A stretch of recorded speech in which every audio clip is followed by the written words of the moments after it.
He was the activist and London filmmaker killed by so-called Islamic State militants in Syria.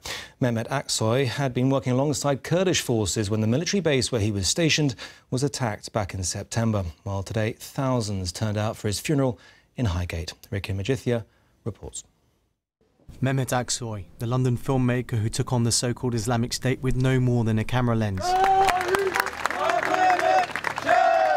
It was a fight that cost him his life. Mehmet Aksoy devoted much of his life to campaigning for the Kurdish independence movement. It made him a hero among London's Kurdish community, and it is one of the reasons why so many thousands have turned out to attend his funeral today. Mehmet died in Syria in September.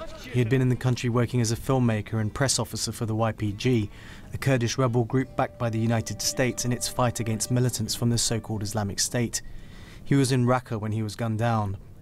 He went there to film. He didn't go there to fight. This must be understood. He didn't go there to fight. He went there to record a documentary. He went there to act as a journalist, to record what was happening there. He wanted the world to know what those people were going through, and he wanted to show the liberation from those barbaric people. Mehmet is one of several Britons to have died while serving with Kurdish rebels.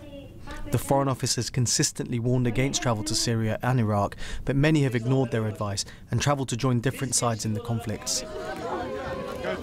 Mehmet was laid to rest in Highgate Cemetery, close to the grave of one of his ideological heroes, Karl Marx. His family invited us to witness his burial, but were too distraught to speak to us today.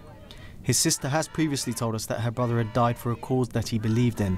I know that no one will ever forget him, and I would like him to be remembered as a very courageous, loving. He was just perfect. He was kind. He had, he always had positive things to say. Even if someone thought, negative about something, he always had a way to, change their views maybe, or just encourage them. Since Mehmet's death, the Islamic State group has lost its de facto capital in Syria, along with much of its territory. For London's Kurds, Mehmet Aksoy's role in that IS defeat will never be forgotten. Mehmet Aksoy, BBC London News.